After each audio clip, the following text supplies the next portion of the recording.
on the air tonight with the end of an era for one senator and confirmation that his party is fully in a different one. We're talking, of course, about Mitch McConnell stepping down as Senate Republican leader after making history in that job. Just not the kind of history that a lot of liberals have wanted to see. We've got the late-breaking details, including the race to replace him, the new reaction tonight, and the Donald Trump of it all coming up. And just as we were coming on the air, the results of President Biden's physical into our team. What our White House, what our med unit are hearing from his doctors, the headlines so far tonight, fit for duty, they say. We're going to unpack that.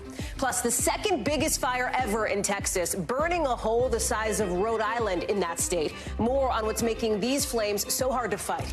Then, what's behind the new push today to make domestic abuse laws apply to car makers, and college basketball crowds out of control. People throwing stuff out of the stands at Texas Tech. What coaches say they want to see tonight as the game's biggest star gets ready to hit the court in just a couple of hours. Plus, our one-on-one with the woman trying to restore the music and the majesty to what was once the first black opera house in the country. That's our original later on in the show. Hey there, I'm Hallie, and we are coming on the air tonight with the longest-serving Senate leader in history, stepping down from that role. And in doing so, making clear what is now a central truth of the modern Republican Party. It is MAGA territory. And that's because Mitch McConnell's departure from leadership is the natural conclusion to this years-long transition from a party once solidly under McConnell's thumb to one now completely controlled in pretty much every way, shape, and form by former President Donald Trump. Senator McConnell alluded to that on the Senate floor today, suggesting that he understands the political direction, where the political winds are blowing. He's also making clear that even though he won't be the Senate GOP leader after November, he's sticking around as just a regular senator until his term ends 3 years from now. Now, this news today, kind of a bombshell, surprising in its timing coming down today, but not so much in its content. There had been some speculation that this could happen, especially after questions around the 82-year-old's health, like after he froze up in front of reporters last year. Remember that? And it's not just the health questions either. There have been questions overall about his grip on the party, especially after he refused to go along with Donald Trump's election fraud lies and criticized the former president for his role in January 6th, kicking off what is now years of insults from the former president directed at McConnell, directed at McConnell's wife, directed at McConnell's age. The list goes on. I want to bring in our team covering this. NBC's Sahil Kapoor is up on the Hill for us. And Sahil, the Trump factor has always been at play since Mitch McConnell left office. So talk about tonight the timing. Why step down now, and some of the reaction that you're hearing late today on Capitol Hill there? Hey, Hallie. Well, the Trump factor is certainly a very important reason for why this happened, what was percolating in the background. And it really reached a boiling point on multiple fronts for Mitch McConnell, starting with the fact that Trump is marching to the Republican nomination. The Senate Republican Conference, as you mentioned, is transforming more and more in the image of Trump. Trump's dominance over the party has only grown since he was defeated in that 2020 election. And the Senate Republican Conference, one of the few segments of the party that wasn't totally Trumpified, has become more and more, transformed in the image and in the mold of Donald Trump. McConnell, of course, knows how to read a political moment, and as he just indicated in that speech announcing it today, he's reading this one and deciding to step aside. There's also the health factor, and this has been a cascading series of events here. Let's show a timeline. It goes all the way back to 2003. He underwent triple heart bypass surgery. August 2019, he fractured his shoulder after falling. Those two incidents led to a full recovery. No real concerns there, but this year, things started to change. He was hospitalized in March 2023 with a concussion and broken ribs. Then in June, he had difficulty hearing at a press conference, seemed to freeze up. Another freeze up the following month in July. That health factor seemed to be on his mind here, where he talked about how father time is undefeated and it's worth considering, whether it was time for him to kind of ride off into the sunset. Clearly, that was one factor. Still, McConnell says it's not totally over for him. He is not quite leaving the stage just yet. Let's play some of what he had to say. I still have enough gas in my tank to thoroughly disappoint my critics, and I intend to do so with all the enthusiasm with which they've become accustomed. Live on the Hill. Some breaking news now, because the Supreme, Sahil, I'm sorry, let me stay with you here, because obviously significant as it relates to what is happening with Senator Mitch McConnell. Who are the candidates to succeed him? Who's in the race to replace him now? Presumably the same folks we've been seeing surrounding him in leadership for a couple of years now? Yeah, McConnell will finish out his term as leader that expires at the end of this year. He indicated that he's going to stick around until January 2027 when his term as a senator expires. Unclear what role exactly he'll play as a rank-and-file member. But in that November election, there's already a few candidates who are on the, on the minds of people in terms of potential replacement, specifically the three Johns, Thune, Barrasso, and Cornyn. These are all current or former deputies to Mitch McConnell, all seen as frontrunners. Let's say the three most likely names.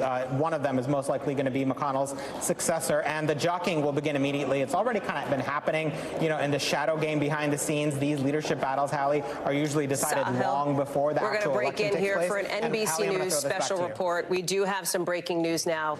We're going to listen in here to Lester Holt and this development from the Supreme Court. This is an NBC News special report. Here's Lester Holt. Good afternoon. We're coming on the air with breaking news from the Supreme Court about former President Donald Trump. The court just said they are taking up Mr. Trump's request to hear whether or not he is immune from prosecution. This will temporarily stop the federal election interference case against him from going to trial. It comes after an appeals court in Washington rejected Mr. Trump's broad claim of immunity from criminal charges, specifically for his actions leading up to the January 6th attack on the Capitol. Senior legal correspondent Laura Jarrett is with me. Laura, walk us through what this ruling means. Okay, so let's talk about how we got here, Lester. The former president had tried to go to the Supreme Court to ask for a pause, to slow everything down so that this election interference case, the one in D.C., about the steps that he took leading up to January 6th, I should say, could be completely paused. He didn't want that D.C. Circuit decision to go into effect, which said that he was not immune from prosecution. Instead, the court did not do exactly what the former president wanted. He wanted a complete pause. Instead, they've decided to grab the issue for themselves and agree to hear the case on an expedited basis. Now, they're going to hear it on April 22nd. You might not say that that's particularly fast, but for the Supreme Court, that is fast. And this is what the special counsel, Jack Smith, had wanted. Knowing that this issue was sort of looming out there, he wanted the high court to rule to give a definitive answer so that you wouldn't have a situation where you would go all the way through trial and one court would say he is immune and one court would say he's not immune. They wanted the Supreme Court to rule on it right away because it's an issue that could make or break their case. But does this bind the court, however, to once they begin hearing this case, to make a decision within a finite period of time? No. Then at that point, they can make a decision whenever they want. I would imagine they'll still expedite it and they'll rule relatively quickly, but they are not under any time frame whatsoever. They can take as long as they want. They could issue it in the summertime. And so that's the reason. But for Mr. Trump, in some ways, this is a win because it slows things down. Remember, this trial was to begin in March. That's not nearly going to be a possibility. The special counsel had hoped that the Supreme Court would take it up even faster and perhaps resolve it because, of course, the special counsel needs this resolved. His job depends on this being resolved. Would this decision by the court, when they make it apply beyond just this one, beyond the January 6th case? Potentially, and I think that might be why the Supreme Court is taking it up in this way. He has raised the issue of being immune, not only in this case in Washington, D.C., but also in Florida and in New York, and it could keep coming up. If the Supreme Court hadn't resolved it and taken the issue up on the merits itself, he could keep raising this issue in a variety of different contexts. And so now we'll have a final answer. All right, let me go to Garrett Haake right now on Capitol Hill. Garrett, what does this mean for the former president politically and as he faces these myriad of cases? Well, Lester, I've asked the campaign for comment here, and I'm refreshing the former president's social media page because I expect he'll give it, and I expect that the campaign will view this as a huge win, really on two fronts. One, as Laura was just describing, the delay that this will cause. Donald Trump, on the legal and political front, have felt that the longer they can push out any of these trials on any of the charges he faces, the better it is for him legally and the better that is for him politically. Purely in a political sense, Donald Trump has made the idea that he is somehow a target of either the DOJ or Democratic prosecutors in blue states into a core message of his 2024 campaign. And so I think the idea here that he is seen as fighting back against Jack Smith, whom he has tried to turn into a villain on the right, and that he'll get an opportunity, his lawyers will get an opportunity to argue this case in front of a Supreme Court that has 3 justices he helped seat, will fit, at least in the near term, the political messaging that he has tried to put all around all of this. Obviously, if the court ultimately rules against him, that's another matter. But in the short term, and that's frankly largely how Donald Trump and his political team assess these things, kind of one crisis followed by the next. They try to knock them down as they come up in front of them. In the short term, it's not only a legal win to have this hearing and to delay the start of the trial, it's a rhetorical and a political win for the way that he likes to talk about all of the cases that are pending against him. All right. And Laura, as we look at this it's what, a one-page long memo. I'm going to use the term memo. There's no legal term for it. But does this apply at all to the case that's coming forward later in March, the state case in New York? On its face, it shouldn't, but it might depend on exactly how the contours of the Supreme Court decision ultimately gets resolved. They say exactly what they're looking at. They define the question, whether and if so, to what extent does a former president enjoy presidential immunity from criminal prosecution for conduct alleged to involve official acts during his tenure in office. Now, of course, the thing that he's accused of in the hush money case in New York is falsifying his business records. He's accused of doing that while in the White House. So to the extent that he's arguing that he's immune in that case as well, this could potentially come into play. The federal case that we talk about so much, the classified documents case, that has to do with acts that happened once he was no longer in the White House. But he has, again, raised the issue of immunity, the idea that he conceived of the idea while he was still president. So I think this decision could have major bearing, not just in the D.C. case, but on other cases as well. All right, let me turn to Kristen Welker, moderator of Meet the Press. She joins me now. Kristen, as they say, the plot thickens. Well, Lester, that's right. And look at how these court and legal twists and turns have played for former President Trump so far. As Garrett was saying, it has only helped him politically because he is painting himself and has tried to paint himself as the victim of political persecution. That has helped him to energize his base. So from the moment that the first indictment came down, Lester, his poll numbers have only gone up. We've seen that with each new indictment. We've seen that with each new court case. And now this is yet another argument which has helped him energize his supporters. Now he has some wins under his belt in Iowa, in New Hampshire, in South Carolina, in Michigan overnight. So he's just continuing this steady march to the nomination. And it seems at this point almost all but inevitable, also inevitable, if this court case is pushed in the direction that we think it will be, it could well happen, Lester, after former President Trump has gotten all of the delegates that he would officially need to be determined to be the nominee. So we'll have to see. Of course, that remains to be seen. But again, the timing of this is what is significant, because you could have a scenario where this court case begins after he has been determined to be the GOP nominee, and this decision could come down after that. And Kristen, you voiced the question that's been on our minds throughout the beginning of this in terms of timing. And Laura, as we look at that, do we know how that would work if these cases come to trial somewhere after the nomination? All of this is uncharted territory, Lester. We've never seen the Republican frontrunner facing a criminal trial as we have. And remember, there's nothing that stops him from running for president. There's nothing that stops him from being president, even if he were to ultimately be convicted in any of these cases. But certainly, if the Supreme Court finds that he's immune and cannot be prosecuted, it would be an enormous blow to the special counsel's case. The entire case would go away completely if he's immune. And I should ask you, the fact that the court has ruled in this way and says they're going to take up the case, is that a breadcrumb as to which way they may be leaning, or are they simply saying we're just going to do this? They say explicitly, knowing that you would ask that they're not weighing in one way or another on the merits. I think what it does signal is the gravity of the issue, and them realizing, the justices realizing that they as the high court have to resolve this once and for all. All right. Ken Delaney is NBC's justice and intelligence correspondent. Ken, to that question, I know there was a lot of speculation among legal scholars that the court would not want to take this, would just let this pass and let the appeals court ruling stand.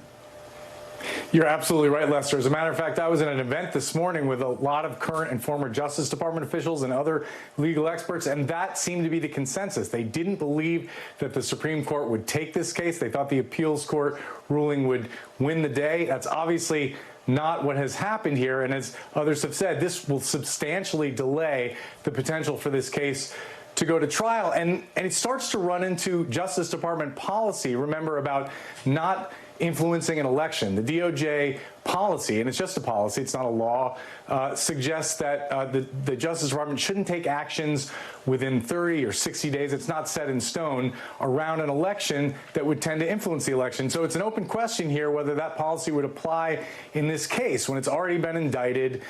So it's not like a new thing that they would be rolling out, but it's really uncharted territory. And then another question would be, could they take this to trial after the election if Mr. Trump is elected president but not yet inaugurated? So many new questions here arising in this uncharted moment. Yeah, Ken, thank you. Let me bring in NBC News chief political analyst Chuck Todd. He's with us. Chuck, to this idea of uncharted territory, it seems like it needs to be charted very quickly because this opens up a lot of cans of worms. Well, it does. And look, the timing of this trial, of the Jack Smith trial, I mean, when you look at the various legal issues that Donald Trump has, politically, the only one that might move votes is the Jack Smith trial. We've already seen, I'm very skeptical, the Alvin Bragg, what's happening in New York City will move voters no matter what it is. We've seen the E. Jean Carroll civil verdicts have not moved poll numbers or not had any political impact on Trump. I think the one that could is the Jack Smith trial, and here's why. Because of all the parade of notables who could be testifying against Donald Trump, including his former chief of staff, Mark Meadows, his former attorney general, Bill Barr, perhaps his former defense secretary, Mark Esper, and perhaps even the former vice president, Mike Pence, right? That is a much different, and if this is happening in the summer, before the convention, you can see the political impact. But if this doesn't happen by November, well, I think it is one huge impediment being removed from Donald Trump's path to the White House, because I don't know if he can politically survive the public airing that will come from this Jack Smith trial, which is why he's fighting so hard to get this, to delay this trial as long or perhaps even get rid of it. All right, let me bring in NBC legal analyst Catherine Christian. Catherine, the question of how this will be spun is an open one. We'll see that play out likely in the next few minutes or hours. But is there a winner here in terms of legally? Well, the winner obviously is Donald Trump, because we have delay there. This ensures that this trial will not happen before Election Day. I mean, Judge Chutkan, if the Supreme Court comes with a decision at the end of September and the decision is Donald Trump doesn't have immunity, she'll try to move heaven and earth to get it done before Election Day. But this pretty much is sort of a hold. This case, the January 6th election interference case, is not going to be tried before Election Day. All right. And Laura, where do you think the court wants to take this up? Does it feel like the gravity of this question has to be settled one way or the other? These are questions that have never been answered before, Lester. And we start with Judge Chutkan saying presidents are not kings. And that's sort of the fundamental question that they're wrestling with. And I think it's one that the court knows that it has to resolve. But to, Catherine's point and so many others on your panel, the timing here is really everything. And even if the Supreme Court, let's say they came back within a week with a decision like this, Mr. Trump still gets the benefit of all this time that certainly things have been on hold. Remember, this case has essentially been frozen in time since the first week of December. And so now we're encroaching into March. He gets the benefit of all of that. And he nearly 3 months, really, to work all of this out. So even if they came back, say, in April, the timing here really works in his favor. All right, Laura Jarrett, thank you. That concludes this NBC News special report. We'll have much more ahead on our streaming network, NBC News Now, online at NBCNews.com. And I'll see you shortly here for NBC Nightly News. I'm Lester Holt. Thank you for watching, and good day, everyone.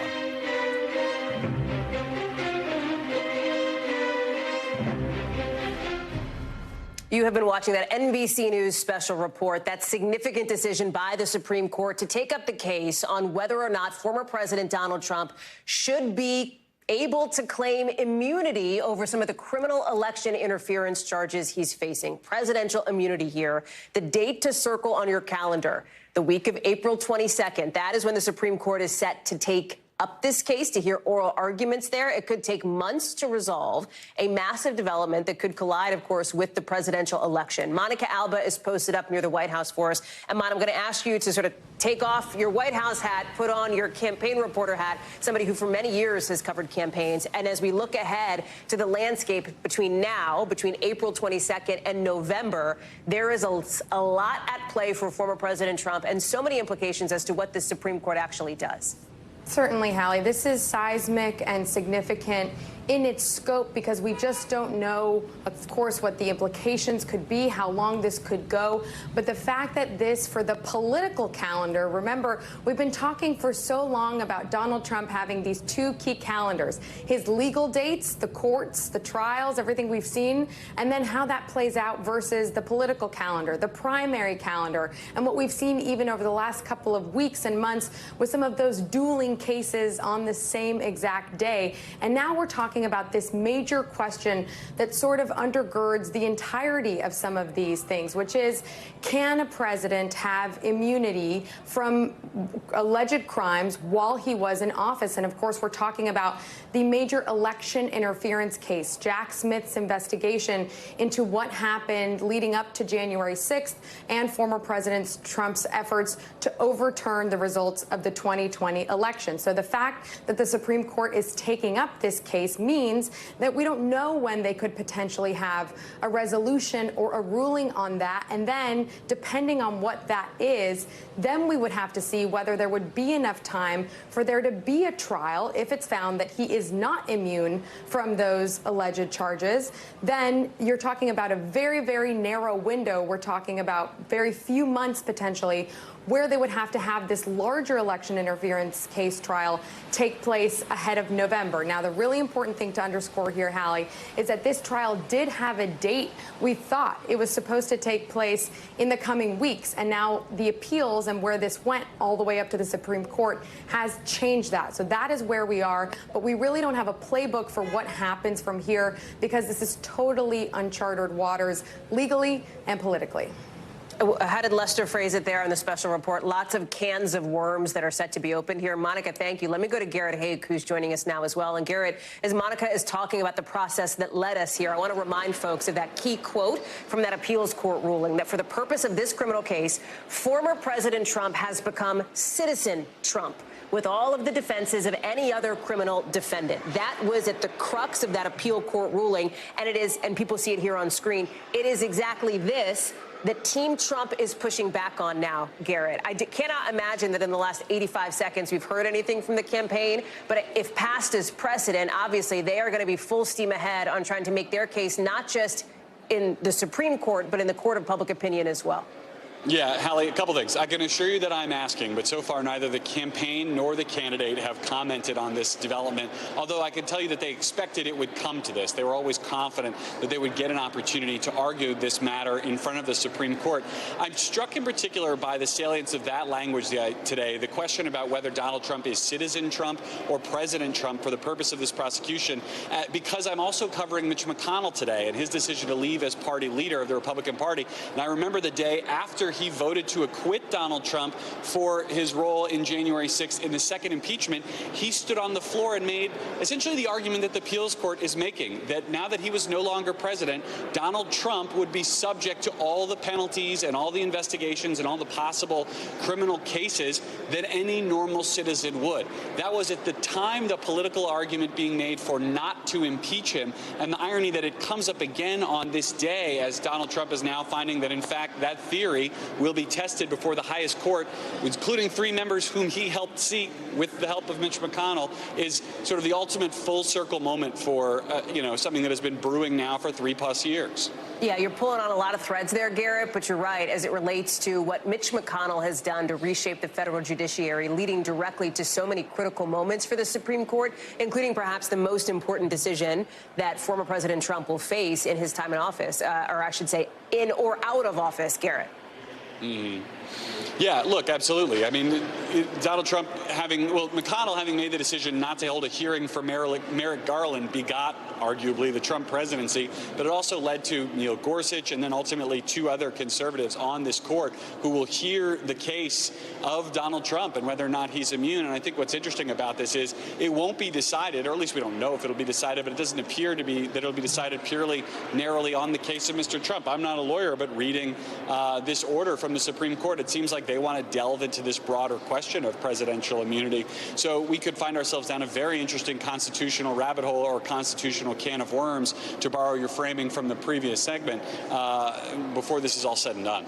So Ken Delaney and Garrett, thank you so much. I know you've got a zillion more phone calls to make. Ken Delaney, let me go to you on some of the questions that the Supreme Court has not had to face before. These are obviously issues that there is not a lot to look to as far as past precedent, as far as previous rulings for the Supreme Court to take a look at.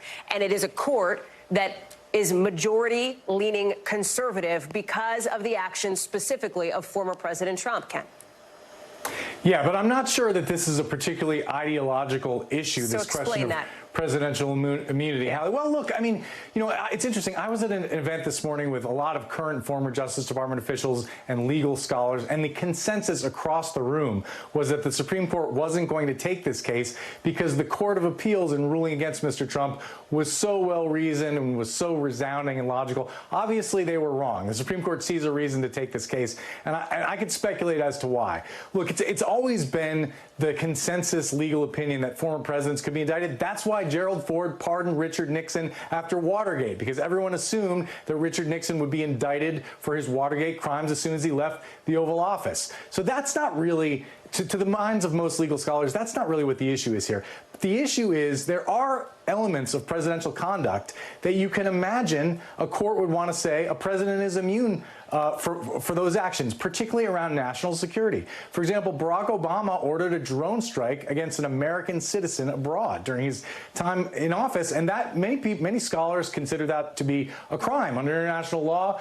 Might have been that, some argued it was a crime under domestic law. What if some county prosecutor or state prosecutor had brought a case against Barack Obama? That's the kind of thing that most people would say probably shouldn't happen if a president is making considered national security decisions based on the advice of his cabinet, based on the advice of lawyers. So those are the kind of things you can imagine this Supreme Court grappling with, coming up with a way to look at this. You know, of course, presidents can't commit murder and assassinate their political opponents while in office, but there may be some aspects of their conduct that should be subject to immunity. I think that's where the play in this decision and this case may be. Yeah, Ken, thank you. Let me bring in our NBC News legal analyst, Carol Lamb, who's joining us now. So, Carol, you heard what Ken has laid out here. Follow along that path, right, to the central question that the justices will be considering come the week of April 22nd. How should we, as lay people, be thinking about that and be listening to that conversation?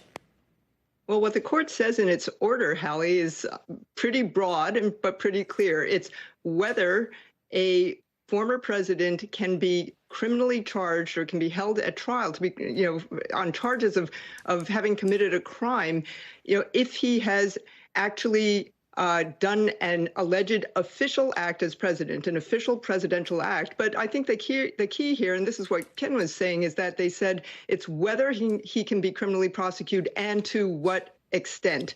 And that can really open up a whole, I think the third person to say this, a whole can of worms, because that can go into a whole bunch of history, and this can take a lot of time, and that's really the issue here. We can talk about legal niceties and about where the parameters of this decision are going to stop. But the real key question is how much time is it going to take? And it is such a broad question that it is possible. Look, it has taken this court weeks just to decide whether to hear the case or not. It took the D.C. Circuit far longer than many people thought to come out with its opinion. This is not an easy issue. And just for the Chief Justice to get some consensus about what this opinion is going to say, who's going to write a dissent, if anyone, who's going to write a concurring opinion, if anyone, could itself take weeks. But you think, obviously, this term, Carol, of course? Well, they're hearing the arguments the week of April 25th, which, of course, means it could be all the way perhaps up to the 28th or the 29th. But yes, generally, they come out with their opinions by the first week of June. And so I think that's what they're targeting here. Before they take their break, they're going to come out with an opinion one way or the other, most likely by the first week of June. Carol Lamb, thank you so much. So, Chuck Todd, is former President Trump current citizen Trump as it relates to the potential for presidential immunity here? You've heard everybody talk about the map that we're ripping up, the uncharted territory, the can of worms. Pick your cliche here, friend. Last word to you. Yeah. Look, I just can't imagine that the whole point of the founding of the United States was to get out of a monarchy. So I just cannot imagine that somehow former presidents are going to get any form of immunity based on their personal actions. Do I think that immunity for decisions they make as commander-in-chief? That's a separate question, but that isn't what really is at stake here. I cannot imagine this is going to go in a direction that shocks us and that sort of upends all of our assumptions about what the rule of law is supposed to be, that nobody is above the law, right? That phrase is something we've all said for years, right? Well, I mean, are we really going to have a Supreme Court say, well, actually, there are 45 people, if they're alive, who could be above the law if they've been president of the United States? So it does not compute. I think the real question is, how do they do it? How long does it take them? Because there's no doubt in my mind, Hallie, this trial is the only one that can have true political impact on Trump, because it will feature so many familiar, so many familiar faces in government during the Trump term. And the timing of that, right? You have Mike Pence testifying against Donald Trump, right? Before the conventions, or even, by the way, this is something for our DOJ reporting team, but is there a point where Jack Smith is in the window of influencing an election and there's some thought of delaying the start of the trial until after November if you can't start this trial by July, right? So I'll be very curious if they're looking at something in September, if they would even start a trial less than 90 days before the election. Chuck Todd, it's another one of those questions that we just don't have an answer to yet. We will be watching to see if we get one. Chuck, thank you. Our thanks to Monica, to Garrett, to Ken, to Carol, as well as we have been obviously on the air with this significant piece of developing news from right here in Washington. We have more breaking news, if you can believe it, coming into us here from Washington, specifically on the potential for a government shutdown. We've got new details on a last-minute deal that has apparently just come together. We're going to take you live to the Hill in just a second. Plus, those late-breaking results from the president's physical. We have just sifted through this with our medical team as far as what's new this year as it relates to the president's health. We're going to get to all of that in just 1 second. Stay with us right here on NBC News Now.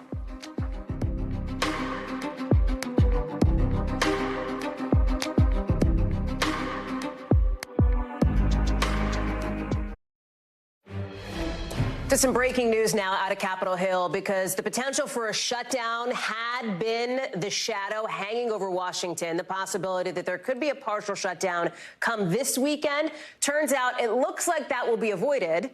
There's a caveat, avoided for now. Let me bring in Ryan Nobles, our congressional correspondent. Ryan, it is yet another series of kicking the can down the road to prevent this set of government shutdowns. Yeah, you're right, Hallie. It is certainly correct to frame it that way, but there is a degree of optimism that they're heading in the right direction, in part because what Speaker Mike Johnson had said at the outset of these negotiations around another short-term spending plan to give them more time to negotiate, that he wanted something in writing that they were ready to pass at least the first tranche of these bills. And the statement that was just released a few minutes ago says that they have made an agreement on that first round, those first 6 departments that will be funded. They just need a little bit more time to dot the I's and cross the T's and give lawmakers enough time to read through the documents. So they are going to pass, likely as soon as tomorrow, another short-term continuing resolution, as it's called, that will extend that first group of funding bills through March 8th, so that they can get those first 6 done by March 8th, and then give them until March 22nd for the stickier issues, those much bigger bills, the much bigger departments that need to be addressed. So just to give you an idea, Hallie, in that first round, we're talking about agriculture, rural development, Food and Drug Administration, transportation, all that group. And then on the 22nd, those are the big items, the Defense Department, Financial Services, General Government, and so on and so forth. Is this a political win, loss, or draw for House Speaker Johnson? I think given the challenges that Speaker Johnson is dealing with, this is certainly a win. Now, we may not be able to fully take a look at how this is going to impact him politically until after we see the action on the floor. You know, the conservative base that is kind of giving him a hard time with these budget negotiations hates the idea of short-term spending plans, and they have not approved of the overall top-line spending number that he agreed to with Democrats and Senate Minority Leader Mitch McConnell. So it's very likely that there's going to be a big chunk of House Republicans that are going to vote no when these spending bills actually make their way to the floor. But I think Speaker Johnson also realizes that they were going to vote no matter what. And there was no scenario by which he'd be able to get that group to vote yes and ultimately get these bills passed into law and avoid a government shutdown. So if he's able to navigate this and there isn't a motion to vacate, there isn't a huge outcry from conservative Republicans, then yes, it would be a political win for him. And it would be the most significant accomplishment he's had in his short time as Speaker. Brian Noble's live for us there on the Hill, where it's been just a slow day, Brian. So I'm glad you've had a chance to get some rest up there. Thank you so much. The avalanche of breaking news continues here in Washington, because just in the last 30 minutes, maybe, we've got the results of President Biden's annual physical. Here's the top line, according to his doctors. They say no new concerns from last year. Fit for duty. You see it there. He continues to be fit for duty, they say, and fully executes all of his responsibilities without any exemptions or accommodations. Here's how the president described his physical after getting that at Walter Reed in just the last couple of hours. Listen.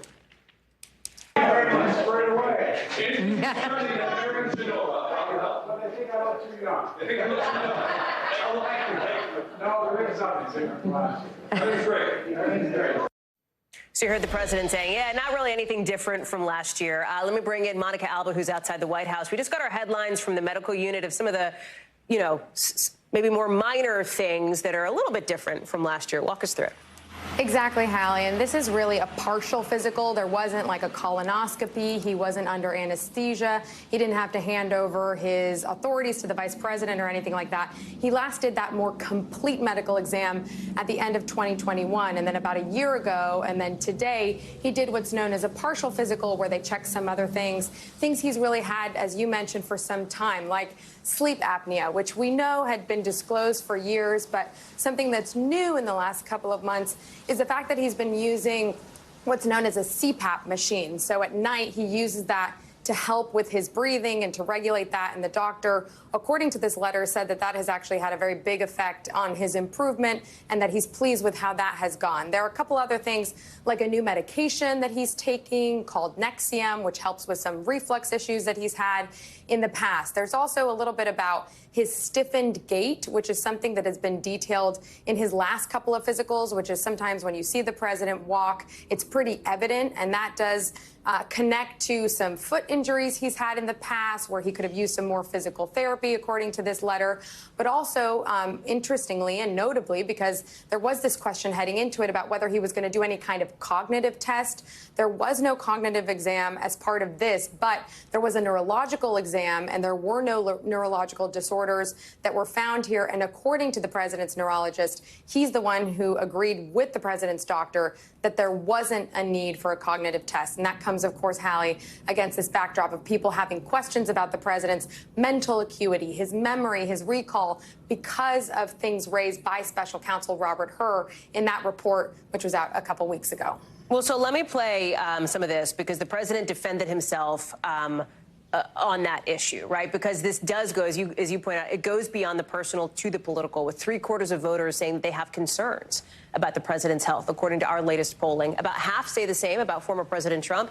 He's only 4 years younger, right? 77 to the president's 81, I should say. Let me play what the president said when this special counsel report came out, describing him as a well-meaning elderly man, if you will. Let me play that. I'm well-meaning, and I'm an elderly man, and I know what the hell I'm doing. My memory is not good. My memory is fine. Many American people have been watching, and they have expressed concerns about your age. That is your judgment. That is your judgment. So that was February 8th, Mon, but even just this week, we saw him when he was out at 30 Rock doing Seth Meyers, taking a little bit of a different tactic as it relates to these questions about his age. He's always had this joking sort of attitude about it, like we heard him today. It sounded like maybe with one of our colleagues saying, well, they think I'm too young, they think I'm too young. But he's also now starting to go after Donald Trump for his age as well. Yeah, and for months that had been the line. He had tried to diffuse the age thing by saying, oh, I'm 800 years old. This is all about my experience and my wisdom. But we did see a new sort of response on Seth Meyers, which is that he said, look, you have to remember that my likely general election opponent, Donald Trump, is almost my age, but also the thing that he introduced that's new is he said you have to look at his ideas, and his ideas, the president argued, are old and are representative of the past. And the president, in a theme that maybe we'll see, I don't know, a week from tonight at the State of the Union, is really trying to talk about the future and trying to present this different vision and this contrast in values when it comes to this. But it's something that Biden aides, I talk to them constantly about this. For a while, they've really tried to dismiss this issue of age, but they know that they can't. They know the president needs to really address it head on, and they know that that's going to continue in the coming months. Monica Alva live for us there outside the White House tonight, juggling a lot. Mon, thank you so much. Thank you very much for being with us. Let's get you over to the 5 things our team thinks you should know about tonight. Number 1, the widow of Alexei Navalny says she's concerned that police will arrest people who show up at her husband's funeral in Moscow on Friday.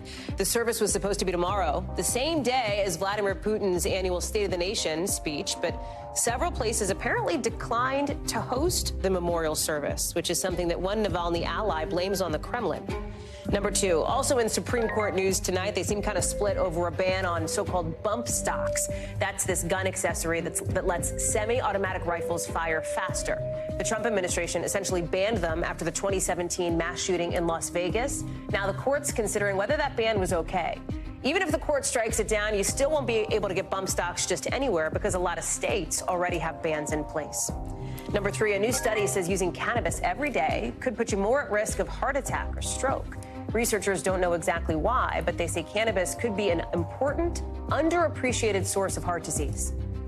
Number 4, Wendy's is now saying, wait a second, no, we're not going to do Uber-style surge pricing after its CEO suggested it would test out dynamic pricing during certain times. Wendy's says its new digital menu boards are going to let it more easily offer discounts or change the menu during the day, and that any features it's testing are meant to benefit customers and staff. We told you about this story yesterday in that discussion. Number 5, Adele says she is putting her Las Vegas residency on pause, doctor's orders. She says she was sick at the end of her last leg, never really got back to full strength. Now she's sick again, and it's all taking a toll on her voice. She says they're still working out some of the details on the postponed dates. When we come back, what one university is saying about how norovirus could be spreading on campus. That's coming up.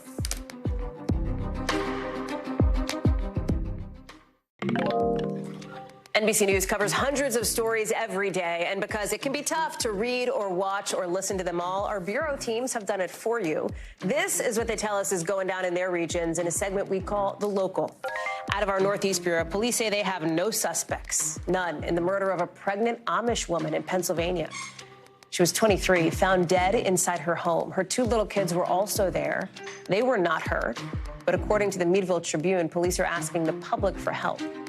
Also out of our Northeast Bureau, Colgate University says at least 2 students have tested positive for norovirus. At least 13 others have symptoms. Some 60 other suspected cases are now under investigation.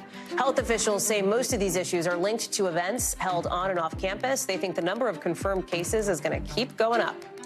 And out of our Western Bureau, police in Colorado arresting the 18-year-old son of Republican Congresswoman Lauren Boebert after a string of apparent car trespass and property thefts in the area. He's now facing multiple charges. Police say they're still looking into this. Boebert's office did not immediately respond to NBC's request for comment.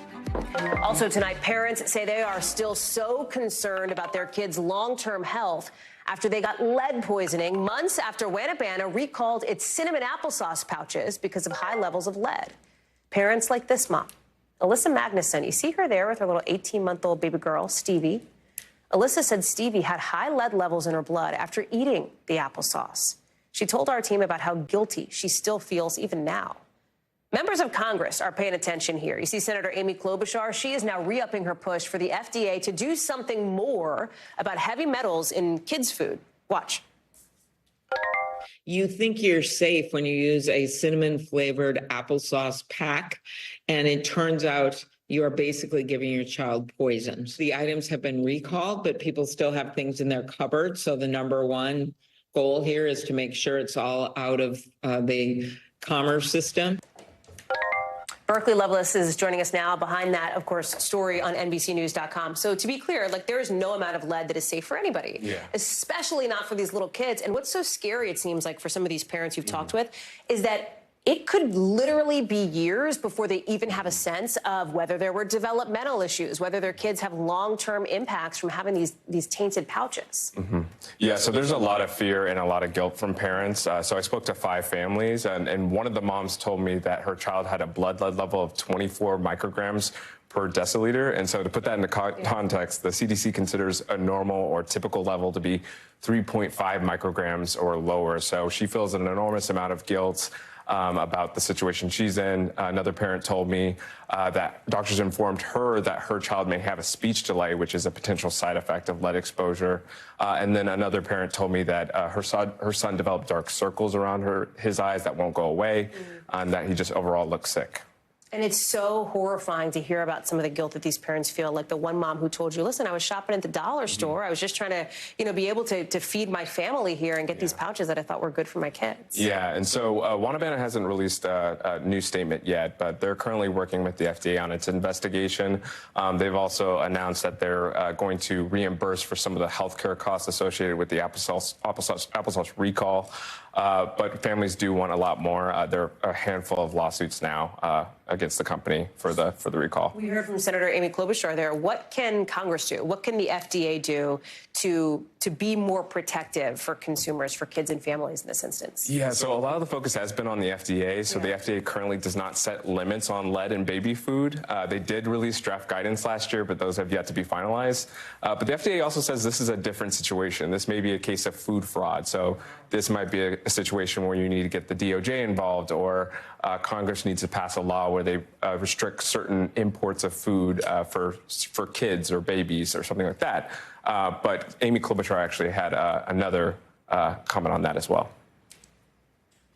When it comes to who is accountable going forward, our laws have to change. So the FDA, we have a government agency that doesn't just say, trust me, an agency that actually says you have to meet these standards and they are enforceable and you have to show us your reports and your inspection before we let your products come into our country. Yeah, and so she wouldn't say when, but she says she's planning to introduce new legislation soon to directly target against this applesauce recall. Of course, for some of these parents, it can't come soon enough. Berkeley Loveless, thank you so much for your reporting and for bringing us some of these stories here on the show. Appreciate it. Still to come, more on the show, including how one woman's trying to give a new chance to a little-known piece of Black history. Why the home you're looking at, nearly erased, holds so many stories. That's in our original, coming up.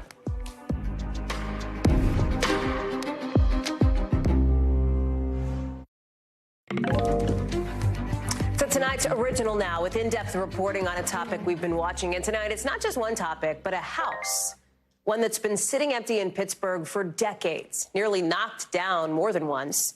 The same house that, unknown to a lot of folks, is a key part of Black history. Once home to the first Black opera house in the country. Now, one woman is trying to bring the music back. Here's Harry Smith.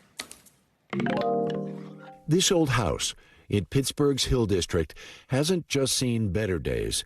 It knew glorious days, important days, historic days. Where are we now? We are sitting on the 3rd floor of the first Black opera company in America. Janae Solomon was driving past the abandoned house 20-some years ago. For reasons unexplainable, she bought it and climbed aboard an incredible learning curve. Mary Condwell Dawson was a hidden figure. She was completely erased from history and opera history. Classically trained Dawson was turned away from the Pittsburgh Opera, so she formed her own company. The National Negro Opera Company toured through America's big cities, playing to packed houses. It's such a slice of America that I think a lot of white people have no understanding or comprehension of. That's true, and this is why we need to tell this full American history story. We wondered what a voice might sound like here after decades of silence. Because my mouth is alive. Jasmine Awalia is an artist in residence now with the Pittsburgh Opera.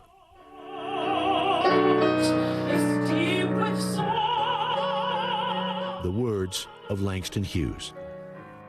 Everything I learned surprised me. People that started here went all the way to the Metropolitan Opera, and they started right here in Pittsburgh on Apple Street. Everything I learned about the house along the way was a surprise. Hidden history, for this old house was the unofficial Black cultural center of Pittsburgh. So this entire floor is where people stayed.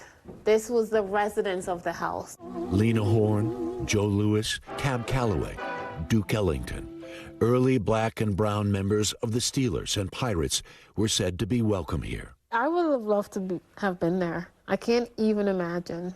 Well, maybe you're going to recreate some of that. We will. We will. Solomon wants to return this house to its former glory. Not easy. Does all of this have to be replaced? No, it's actually going to be restored and preserved. Yeah. What makes preservation construction so expensive is that it's not being replaced. We are restoring it and preserving it. Millions have been raised, millions more are required. While much of the house's history was lost, the legacy of Mary Cardwell Dawson has lived on in Pittsburgh. And I've seen sin breakers dancing. Candace Burgess is a PhD student at Pitt. I was taught by Anquity Kinzel, who was taught by Damaris Cooper, who also taught me when I was really young, who was taught by Ola Brees Beckham, who was administrator for the National Negro Opera Company. Burgess' graduate work focuses on Black classical artists. Does it make you proud? It does. I think it makes me realize that classical music, while it may be European, it never was white. And in my search, I continually find that besides Black people of all races and creeds were involved in the creation of opera. History to disprove the myth of absence. There's much to learn from the old house on Apple Street.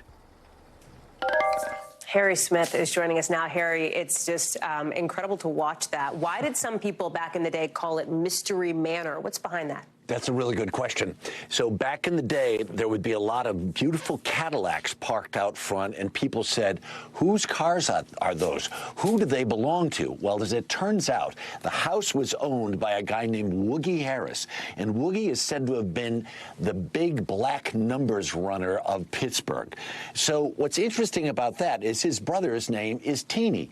Teeny Harris was the photographer for the Pittsburgh Courier for more than 40 years. Here is one of his iconic images that's now in the Carnegie Museum of Art in Pittsburgh. It's like, this is what I love about history, right? Because when you start pulling the strands apart, you just don't know what you're going to find next. Harry Smith, thank you for taking us on that journey with you. I really appreciate it, friend. That's a wrap for this hour. We've got more coverage picking up right now.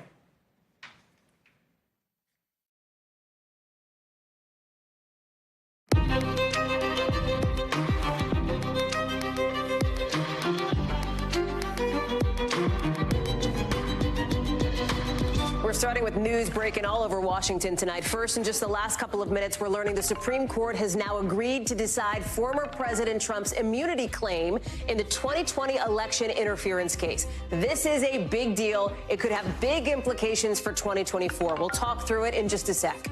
Then, the Senate's longest-serving leader, Mitch McConnell, stepping down in his leadership post after making history in that job, just not the kind of history many liberals wanted to see. We've got the race to replace him, the new reaction, and where this goes coming up. Also, in just the last hour, a deal reached that could avoid a government shutdown, at least for now. We'll take a look at this kick-the-can strategy Congress has taken on. Plus, the new results of President Biden's physical, what our White House and medical unit are hearing from his doctors. Plus, the second biggest fire ever in Texas, burning a hole the size of Rhode Island in that state. More on what's making this so hard to fight later on in the show. Hey there, I'm Hallie, and tonight we are starting on that major breaking news out of the Supreme Court this evening. In just the last hour, the justices agreeing to decide whether or not former President Trump can claim presidential immunity over the criminal election interference charges he's facing. Circle your calendars here for this one, because we're going to hear the case the week of April 22nd, so mid to late April. But it's a case that could take months to resolve. and it could directly collide with the presidential election. In fact, it is all but guaranteed to collide with this election year to some degree. We've got team coverage on this from every angle, the legal, the political, and more. And Ken Delaney, let me start with you. A major update from the Supreme Court, one that everybody had been watching. Will they take this case up? Won't they? The answer is they will, but that is one answer with a whole lot of questions coming up. It sure is, Hallie. This is a hugely consequential move, though, by the court. A lot of experts thought that they might let that appeals court ruling stand, the one that resoundingly said that Donald Trump did not have presidential immunity, that no president after leaving office was immune from prosecution. It was a lengthy and well-reasoned, many people thought, opinion. But the Supreme Court has decided that it wants to weigh in. And what that means logistically is a significant delay in this case, this election case brought by special counsel Jack Smith against Donald Trump, from going to trial. Now, if the court hears these arguments in April and then comes back with a ruling in June, where they're expected to release a lot of other rulings, then conceivably you could see a trial at some point over the summer, maybe before the election. But there are a lot of wild cards. There are a lot of things that could potentially delay that. It really leaves less margin for error and makes it more likely that, in fact, this case won't go to trial. It's also, a huge moment for the country because no court until this appeals court decision had ever ruled on the question of whether presidents after leaving office could be charged with crimes in connection with their conduct in office. And clearly the Supreme Court has decided that there's something that needs to be said about that by the highest court in the land, even though most people have assumed for generations that presidents could be charged. After all, that's why Gerald Ford pardoned Richard Nixon after Watergate. It was widely assumed Richard Nixon would be indicted for crimes he committed during Watergate. At the same time, there are decisions presidents make all the time in the national security context that are very controversial, that some people say are crimes, and there seems to be a consensus among legal scholars that it would be a bad idea to have prosecutors hauling a president into court after they leave office for things like that. So there's a lot for the court to chew on here, Hallie. And the key question here, and I just want to remind people, because when this happened, we got a ton of coverage when the appeals court came down with its ruling. Of course, the ruling that the Trump team is now appealing, they said for the purpose of this criminal case, this federal election interference case, former President Trump has become citizen Trump. It's that citizen Trump idea that is at the center of this, and that is at the center of what the justices are going to have to decide, Ken. Justices who, by the way, have now a conservative-leaning majority thanks to former President Trump installing 3 of them during his time in office. Does ideology play a part in this? I think to a limited extent, because some of those conservative justices tend to have an expansive view of executive power that may make them more likely to lean in the direction of immunity. But the idea, as was raised during the appeals court hearing, that was Donald Trump's argument, essentially, that a president could commission the Navy SEALs to assassinate his political opponent and could not be prosecuted after leaving office unless he was first impeached, that just seems so outside the legal mainstream. It's hard to imagine any court adopting that view. So it's really hard to see, how it goes in that direction. But nonetheless, I mean, look, it's a big deal. It's a big moment for the court. They're going to have to decide this, and then they'll have huge consequences going forward. Ken Delaney, and thank you so much. I want to get to Vaughn Hilliard now because, Vaughn, in literally the last 30 seconds, as Ken was speaking, we now have our first reaction from former President Trump with this post on his social media platform. Talk us through it. I'm reading it as we speak. I haven't had a chance to digest it, so why don't you digest it for us? Because obviously it is on his mind. Right. It's a 2-page statement. I'll just read you the first 2 lines here. Quote, legal scholars are extremely thankful for the Supreme Court's decision today to take up presidential immunity. Without presidential immunity, a president will not be able to properly function or make decisions in the best interests of the United States of America. Of course, as Ken just outlined, that the Supreme Court agreed to look at a limited scope of this directly as it correlates to Donald Trump's specific charges brought against him in whether he was acting in official capacity and therefore had immunity from these charges stemming from his efforts, the alleged efforts to overturn the 2020 election. That was separate from what Donald Trump was hoping would be heard in its entirety. He was hoping that the Supreme Court would hear the case on whether a president has full presidential immunity, essentially can do whatever they want without fear of being prosecuted upon leaving the White House. Now, what the Supreme Court has said is that they're going to look specifically at Donald Trump's case in the federal election interference charges against him, Hallie. So, Vaughn, talk about the political implications here, because in looking through this statement from former President Trump, we don't know if it's something that he had prepped and ready to go for this moment, but it is obviously lengthy. He's obviously getting into some of the issues that are facing him. And we have seen in the past that his legal issues have propelled him inside the Republican Party, that the people who consider themselves conservatives, who identify as Republican, end up backing him. They feel more loyal to him after his legal issues come into play. There's a real open question as to whether that holds in a general election, particularly with some of these more independent leading, more, let's say, the cliche, but the suburban women that he'll have to win over in some of these critical states like Georgia, Michigan, et cetera, to win the presidency. Right. And we were looking at a 3-month trial for this federal election interference case. And those would be 3 months that Donald Trump would be in a courtroom in Washington, D.C., with daily information, evidence being brought before a jury, and a constant flow of information about the serious nature of the charges against the likely Republican nominee for president of the United States. And now that calls into question whether this trial will even take place before the 2024 election. That's right. And let's be very frank, this is good news today for Donald Trump. He has made it clear that he doesn't believe that any of these charges should have been brought against him in the first place, and that this trial should be thrown out in its entirety. And for Donald Trump, if in fact this trial were not to begin after the 2024 election, and if he were to win the White House, he could seek to have his Department of Justice throw out these federal charges against him. So this decision by the Supreme Court today here has major repercussions for him politically and legally. And one other note, Hallie, over the course of the last several years, you know too well, Donald Trump has been highly critical of the Supreme Court, including after the 2020 election, for not hearing his challenge to the 2020 election results. But just in the last week, Donald Trump, at a campaign event that I was at, he heralded the 3 Supreme Court justices that he nominated to, and that were ultimately put onto the Supreme Court bench as great justices. And so now he realizes that much of his fate legally could come at the hands of this Supreme Court that will hear this case on April 22nd. Vaughn Hilliard, thank you very much for that. Let me bring in Angela Senadella, one of our legal analysts here for NBC News. You heard Vaughn just phrase this as a win for the former president and his legal team, at least for now. It doesn't mean that it will remain a win, right? Talk us through that piece of it. Yeah, that's true. And there's also something I do want to bring up, which is that even though obviously this is central to the DC case, this is a defense that he has attempted to bring up across all of his cases, not just in DC, and in particular with the Georgia case and also in Florida.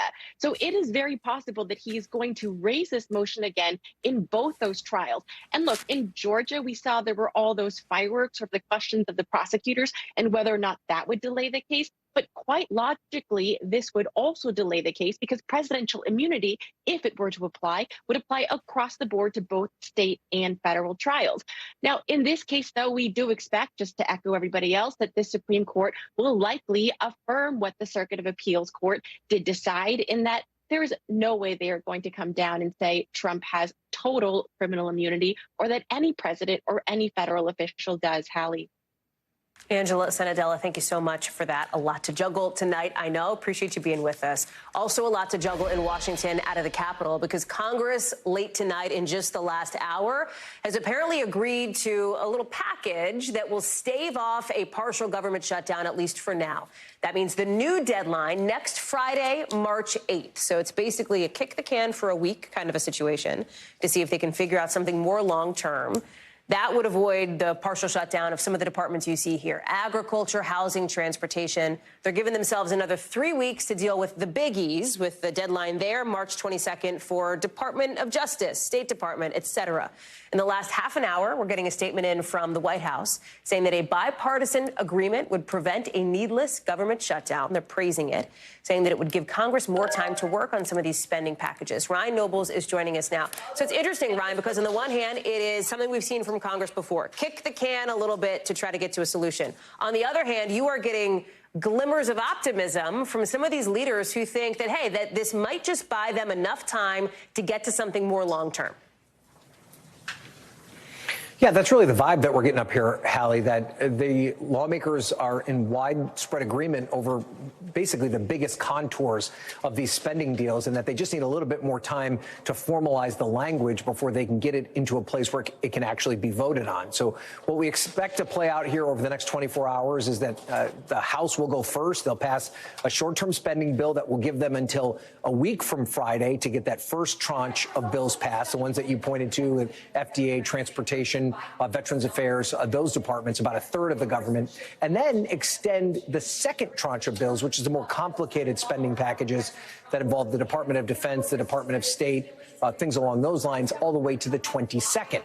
And there is a belief that they're kind of narrowing in on the thorniest issues that have been a holdup for them up until this point, and there's the belief that they can get it done by the 22nd. So it's not an easy process by any means. It's obviously taken them a long time to do something that they should have done back in September.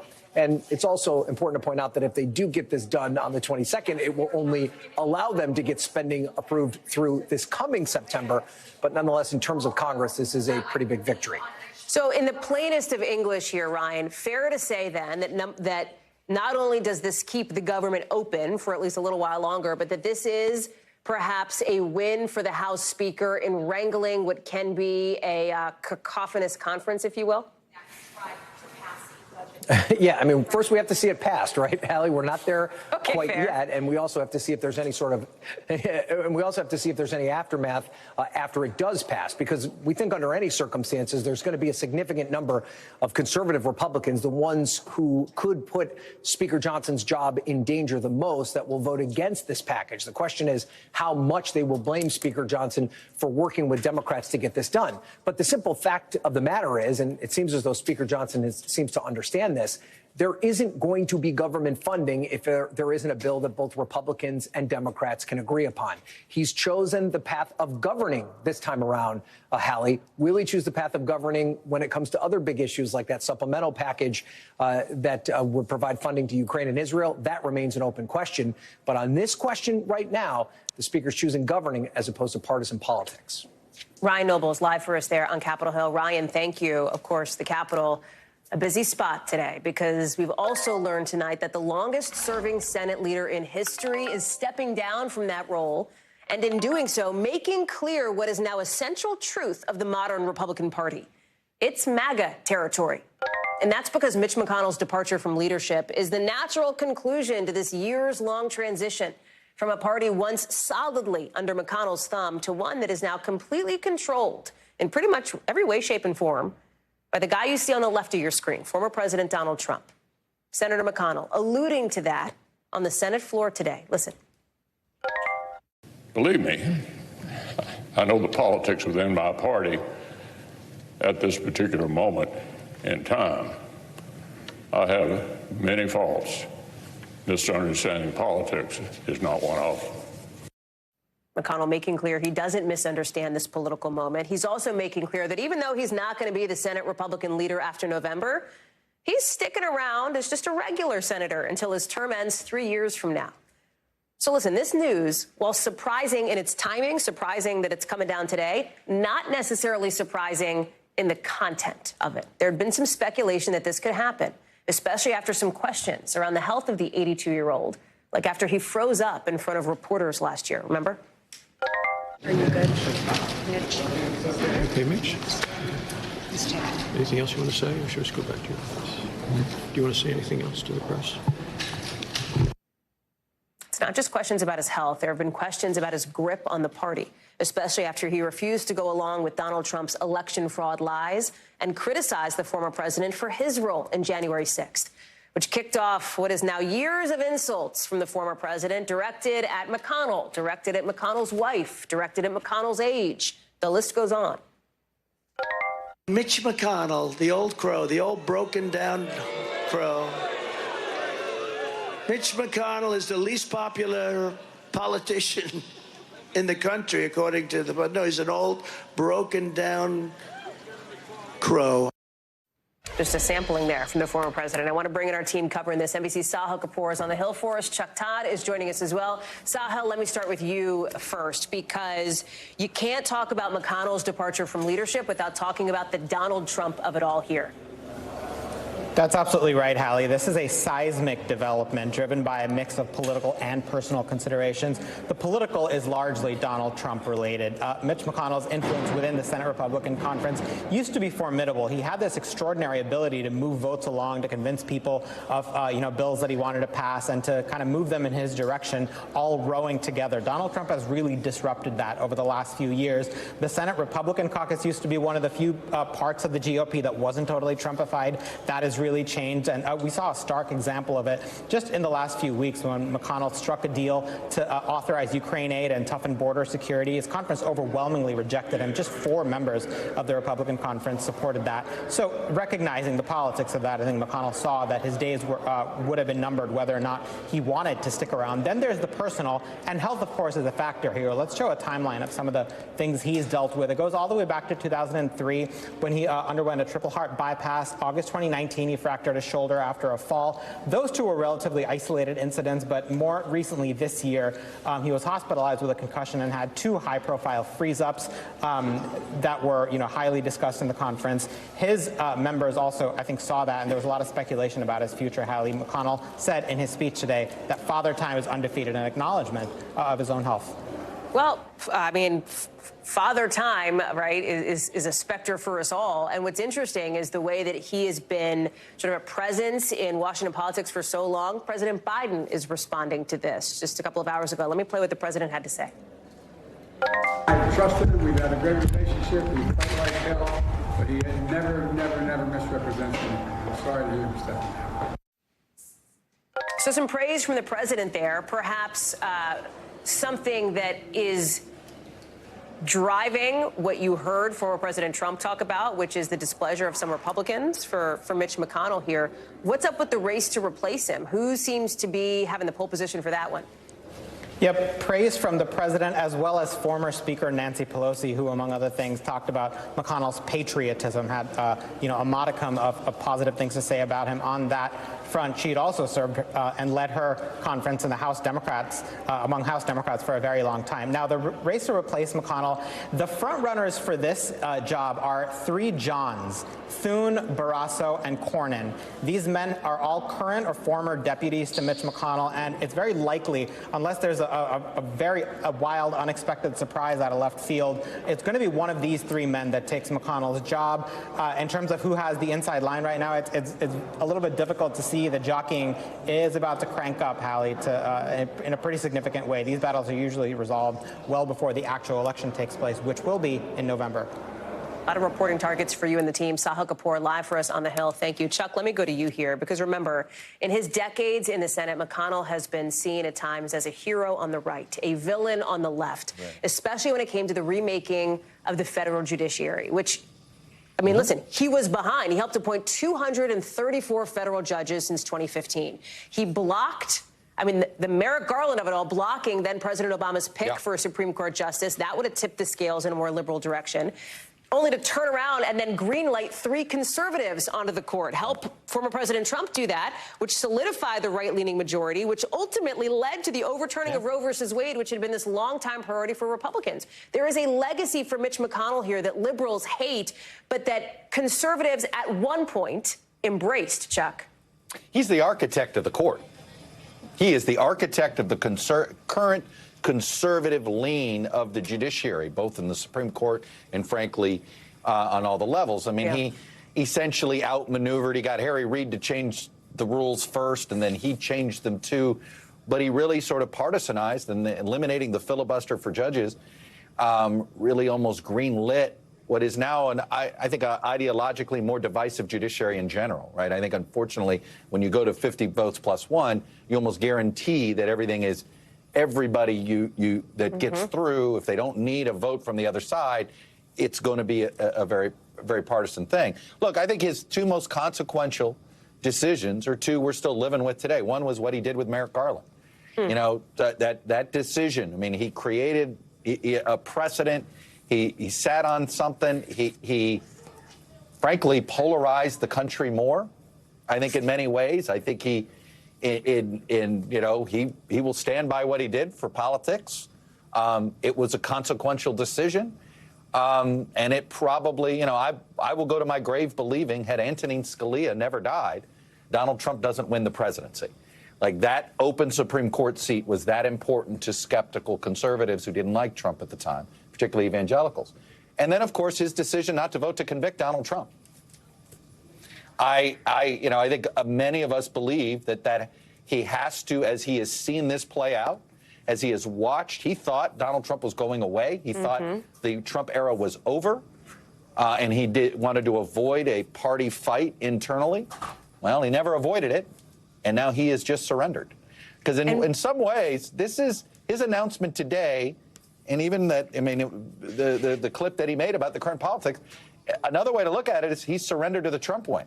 And the leader of the non-Trump wing is gone. And right now there is no, who is that leader? I guess it's Nikki Haley right now.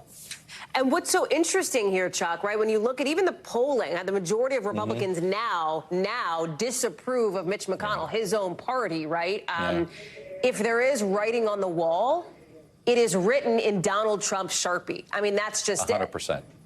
100%. And look, in some ways, I know that there's been some reporting that McConnell and Trump are working out an endorsement, right?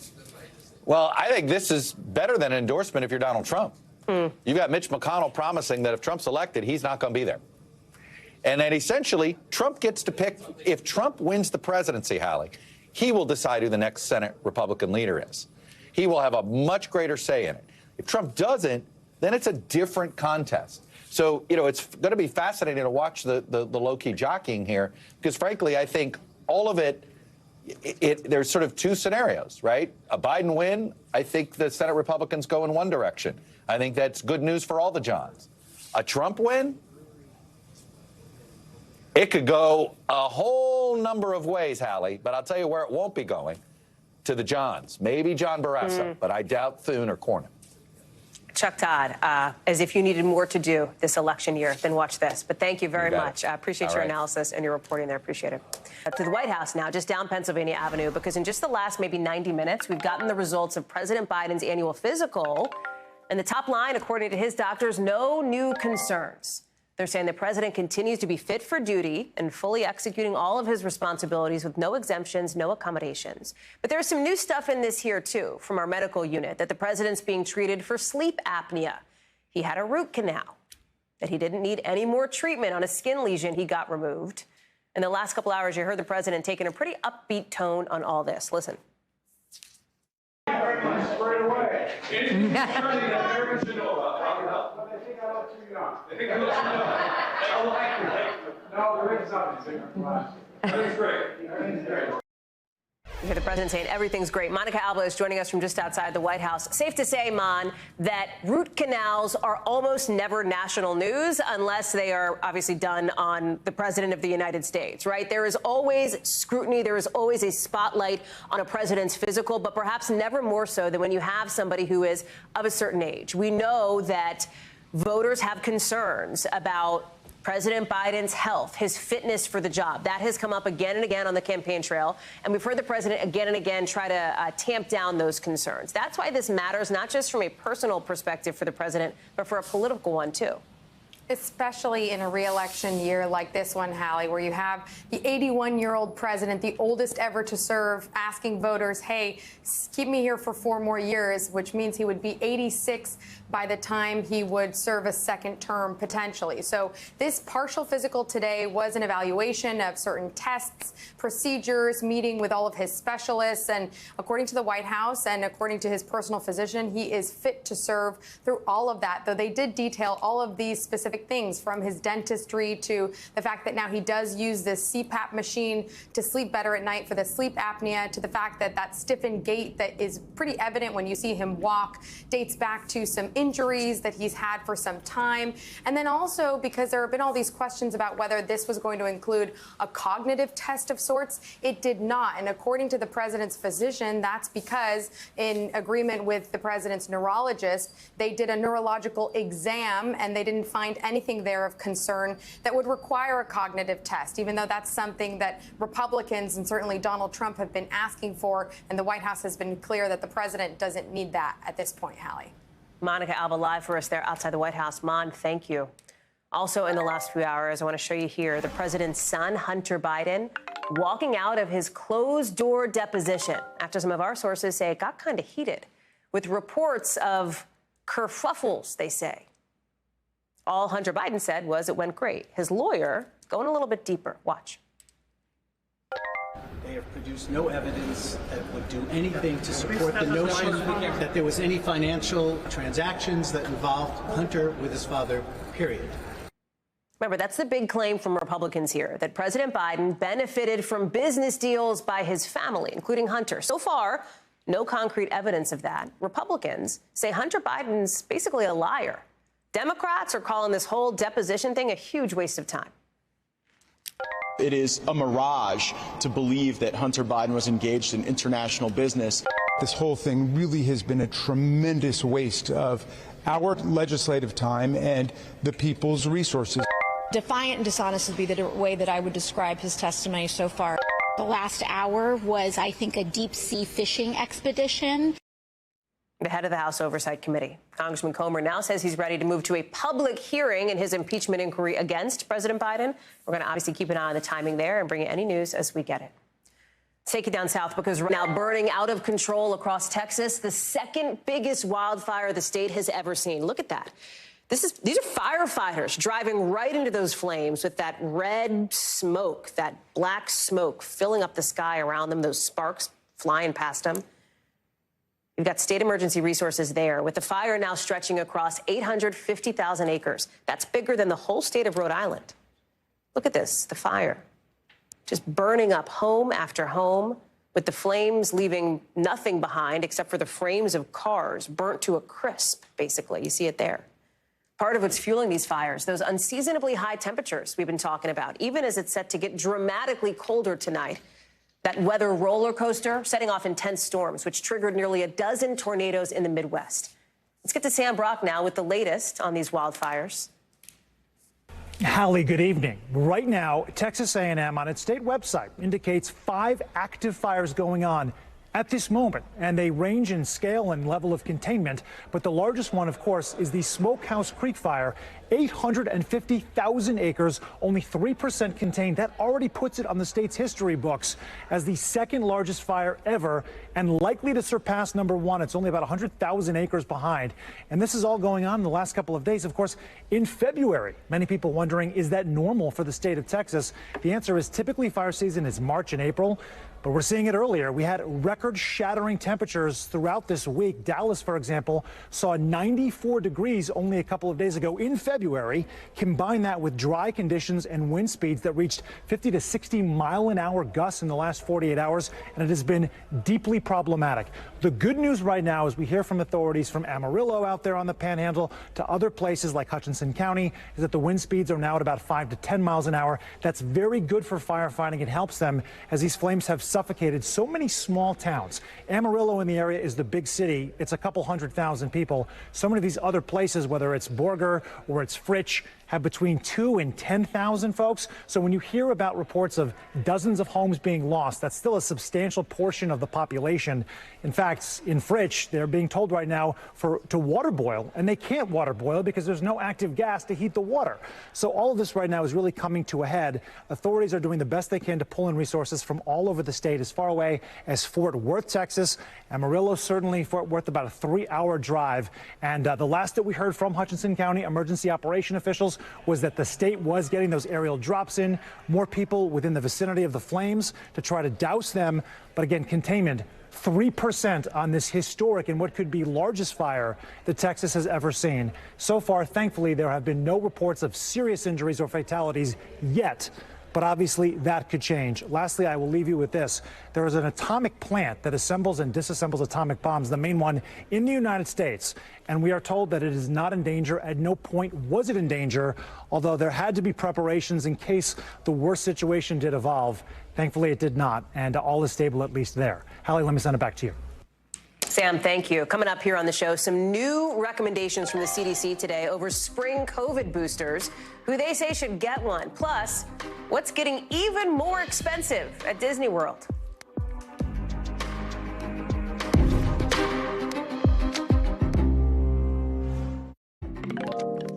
A new plan out today would make domestic abuse laws apply to car makers to try to get ahead of some of the concerns that connected cars, or cars that connect to the internet, could enable stalking because of features like the ability to track your car or turn your car on or off remotely.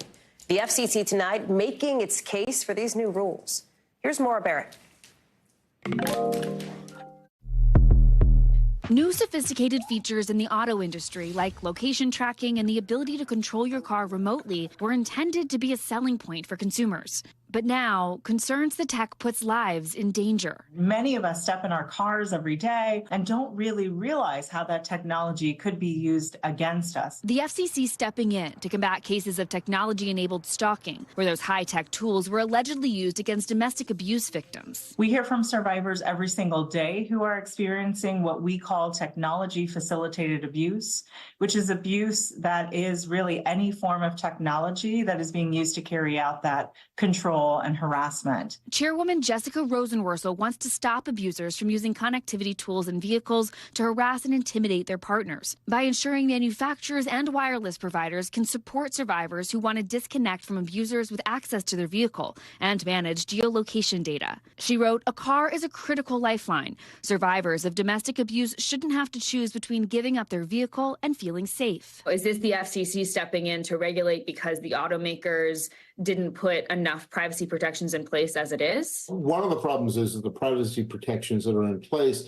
are designed against hackers or third parties. But the nature of the threats are changing all the time. And one of the things that the car makers didn't think about is protecting the information from other members of the family, from other owners of the car. The call for regulation driven by media reports like these. In one case, a woman unsuccessfully sued Tesla, alleging the company negligently failed to help her, complaining her husband was stalking and harassing her through the vehicle since he was the administrator on the account. According to the lawsuit, she said she discovered her car doors open, the suspension settings changed, or the vehicle's ability to charge turned off. The woman and her husband ultimately settled the suit. The scenario that a survivor could be leaving their abusive partner and trying to enter safety such as emergency shelter, and that very vehicle that they're driving to the shelter to can be tracked, is deeply concerning. When you have a concept, when you are developing technology, it is really critical to think about how that can be misused and mitigate that before it ever reaches the marketplace. The FCC points to the Federal Safe Connections Act as a precedent, which gives the agency authority to help domestic abuse survivors securely communicate, requiring telecom providers like AT&T or Verizon to separate phone lines on a family plan where the abuser is also on the account.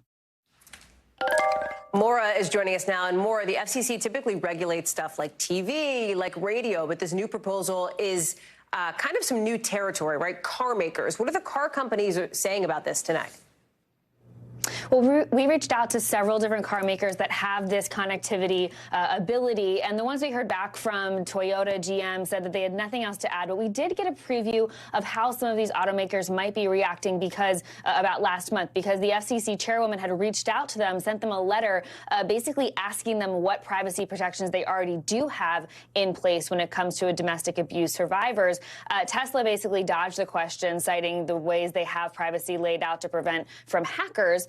But Toyota actually said that if there was a case in which someone came to them and said, hey, I want you to disconnect my former family member or my ex-husband or whatever the situation is because of concerns about domestic abuse, they said that they would look for corroboration from law enforcement. And so the FCC across the board is trying to regulate this to make sure that there is a process in place if someone needs to have some sort of disconnection in that way. And so in terms of what's going to happen next, the FCC just proposed this new rule today. And the way their process works is that they're going to leave it open for public comment and conversation, make sure that they're considering all of the necessary things that they might need to add to the rule in the next couple of months. And that way the commission will consider it, vote on it as a board, and then that's when it would pass as regulation and would apply for these automakers. Hallie. Maura Barrett, thank you very much. If you or somebody you know is experiencing domestic violence, there are resources to help. Call 1-800-799-SAFE, or you can text START to 88788. Let's get you over to the 5 things our team thinks you should know about tonight. Number 1, Richard Lewis has died. The beloved stand-up comedian and, of course, one of the stars of Curb Your Enthusiasm. He was 76 years old.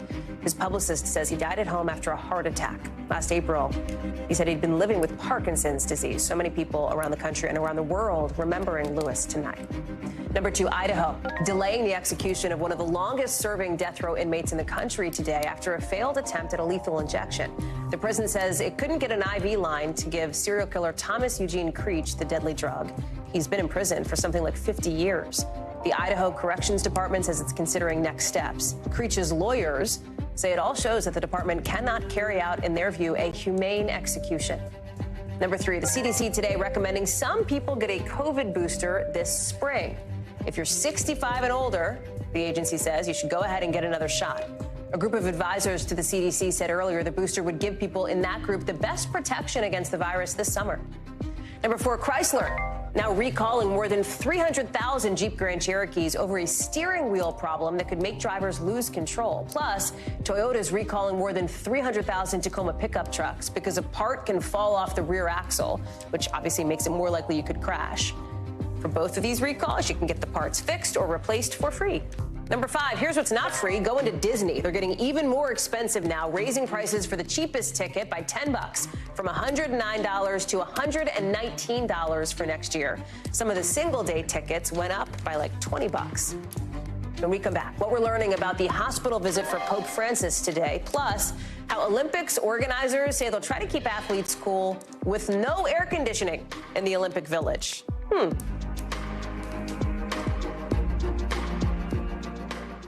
NBC News covers hundreds of international stories every day, and because it can be tough to read or watch or listen to them all, our teams around the world have done it for you. Here's a look at what they're watching in a segment we call The Global.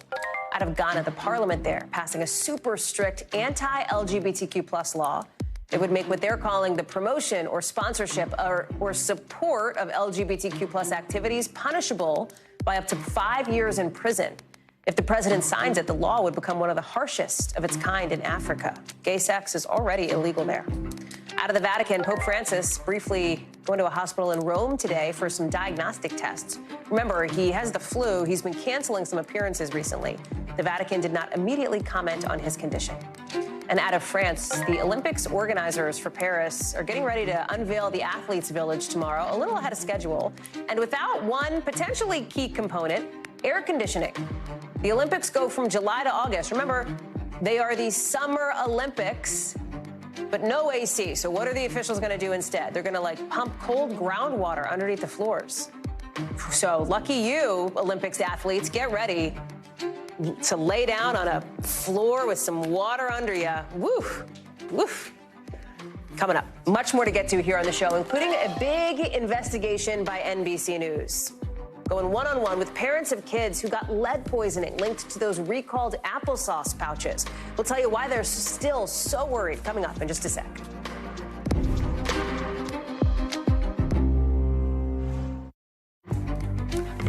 Tonight, many parents saying they're still worried about their kids' long-term health after they got lead poisoning, months after Wanabana recalled its cinnamon applesauce pouches because of high lead levels.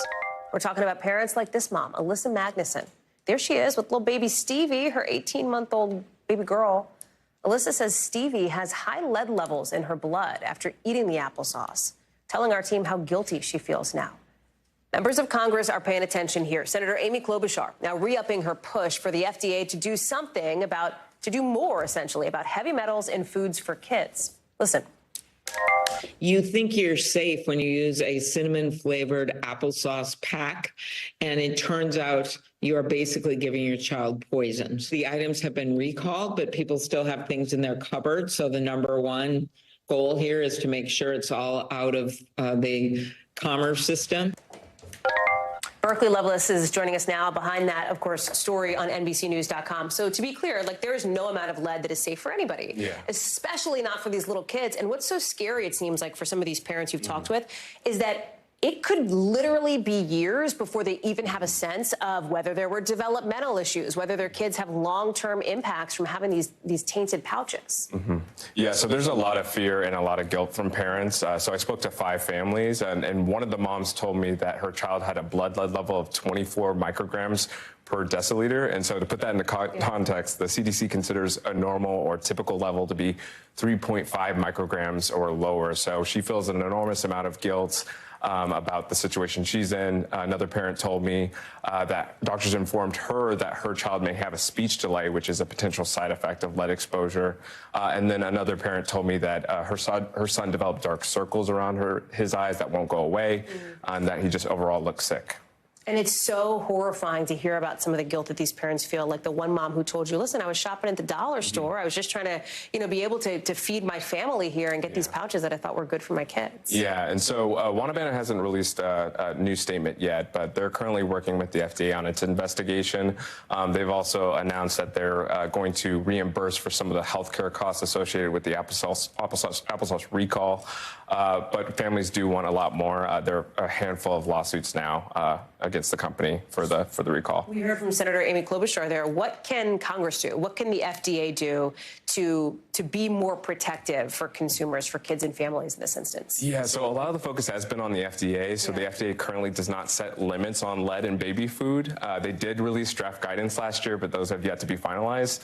But the FDA also says this is a different situation. This may be a case of food fraud. So this might be a situation where you need to get the DOJ involved, or Congress needs to pass a law where they restrict certain imports of food for kids or babies or something like that. But Amy Klobuchar actually had another comment on that as well. When it comes to who is accountable going forward, our laws have to change. So the FDA, we have a government agency that doesn't just say, trust me, an agency that actually says you have to meet these standards and they are enforceable and you have to show us your reports and your inspection before we let your products come into our country. Yeah, and so she wouldn't say when, but she says she's planning to introduce new legislation soon to directly target against this applesauce recall. Of course, for some of these parents, it can't come soon enough. Berkeley Loveless, thank you so much for your reporting and for bringing us some of these stories here on the show. Appreciate it. Still to come, how one woman's trying to give a new chance to a little-known piece of Black history. Why the memories from inside this historic home hold so many stories. Our Harry Smith has this original tonight, coming up.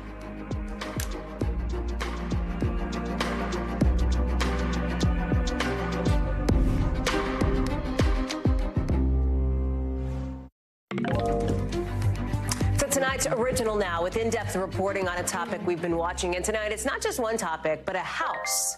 One that's been sitting empty in Pittsburgh for decades, nearly knocked down more than once. The same house that, unknown to a lot of folks, is a key part of Black history. Once home to the first Black opera house in the country. Now, one woman is trying to bring the music back. Here's Harry Smith. This old house in Pittsburgh's Hill District hasn't just seen better days. It knew glorious days, important days, historic days. Where are we now?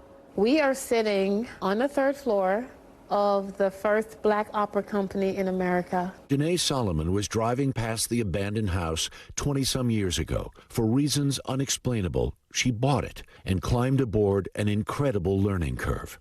Marion Condell Dawson was a hidden figure. She was completely erased from history and opera history. Classically trained Dawson was turned away from the Pittsburgh Opera, so she formed her own company.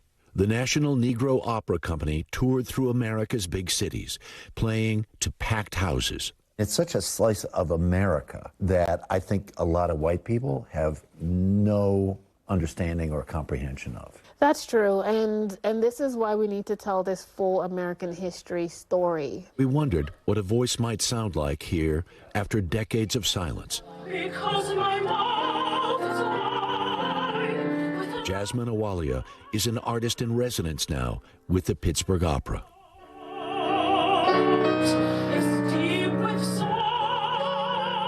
The words of Langston Hughes.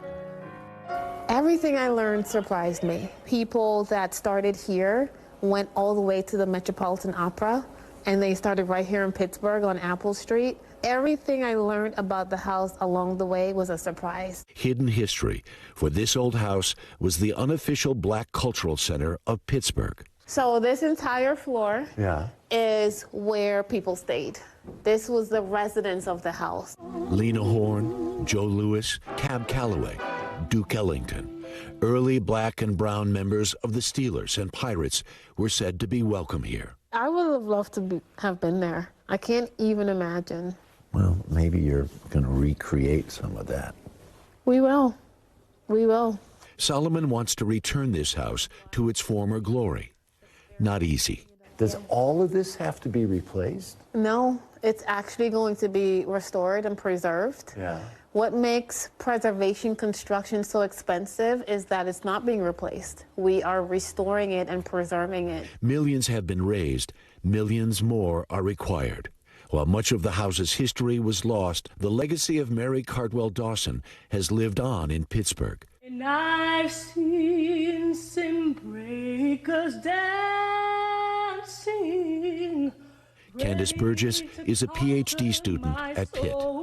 I was taught by Anquity Kinzel, who was taught by Damaris Cooper, who also taught me when I was really young, who was taught by Ola Brees Beckham, who was administrator for the National Negro Opera Company. Burgess' graduate work focuses on Black classical artists. Does it make you proud? It does. I think it makes me realize that classical music, while it may be European, it never was white. And in my search, I continually find that besides Black people of all races and creeds were involved in the creation of opera. History to disprove the myth of absence. There's much to learn from the old house on Apple Street. Harry Smith is joining us now. Harry, it's just incredible to watch that. Why did some people back in the day call it Mystery Manor? What's behind that? That's a really good question. So back in the day, there would be a lot of beautiful Cadillacs parked out front, and people said, whose cars are those? Who do they belong to? Well, as it turns out, the house was owned by a guy named Woogie Harris, and Woogie is said to have been the big black numbers runner of Pittsburgh. So what's interesting about that is his brother's name is Teeny. Teeny Harris was the photographer for the Pittsburgh Courier for more than 40 years. Here is one of his iconic images that's now in the Carnegie Museum of Art in Pittsburgh. It's like, this is what I love about history, right? Because when you start pulling the strands apart, you just don't know what you're going to find next. Harry Smith, thank you for taking us on that journey with you. I really appreciate it, friend. That's a wrap for this hour. We've got more coverage picking up right now. Thanks for watching. Stay updated about breaking news and top stories on the NBC News app or follow us on social media.